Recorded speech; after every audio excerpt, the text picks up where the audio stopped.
यह कहानी दो बच्चों की है जो एक गांव में रहते थे।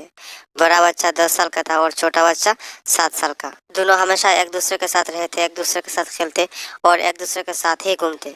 एक दिन दोनों खेलते खेलते गांव से थोड़ा दूर निकल आए।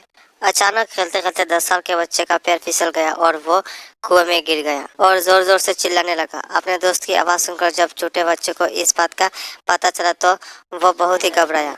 उसने अपना आसपास देखा और मदद के लिए चिल्लाया, लेकिन वह आसपास कोई नहीं था जो उसकी मदद कर सकता था। अचानक उसकी नजर पास ही पड़ी एक बाल्टी पर पड़ी जिस पर एक रस्सी बंधी थी। उसने बिना कुछ सोचे वह रस्सी कुएं में फेंकी और अपने दोस्त को रस्सी को पकड़ने को बोला। अगले ही पल वो 7 साल का बच्चा 10 साल के बच्चे को पागलों की तरह कुएं से बाहर निकलने के लिए खींच रहा था।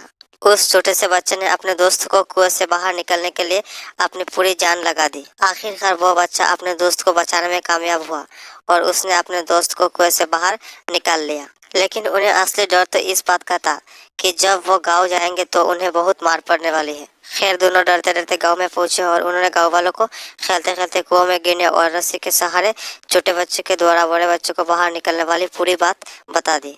लेकिन गांव वालों ने उनकी बात पर विश्वास नहीं किया और हंसने लगे कि आखिर एक 7 साल का बच्चा एक 10 साल के बच्चे को रस्सी के सहारे कुएं से बाहर कैसे निकाल सकता है। लेकिन वहां मौजूद एक बुजुर्ग ने उन बच्चों की बातों पर भरोसा कर लिया। उन्हें सब करीम चाचा कहते थे। करीम चाचा गांव के सबसे समझदार बुजुर्ग में से एक थे। गांव वालों को जब करीम चाचा के बच्चों की बातों पर विश्वास करने की बात पता चली तब सब इकट्ठे होकर करीम चाचा के पास पहुंचे और बोले, चाचा, हमें तो बच्चों की बात पर यकीन नहीं हो रहा है। आप ही बता दे कि ऐसा कैसे हो सकता है। गांव वालों की बात सुनकर करीम चाचा बोले, बच्चे बता तो रहे हैं, उन्होंने यह कैसे किया। बच्चों ने कुएं में रस्सी फेंकी और दूसरे बच्चे को ऊपर खींच लिया। गांव वालों को कुछ समझ नहीं आ रहा था।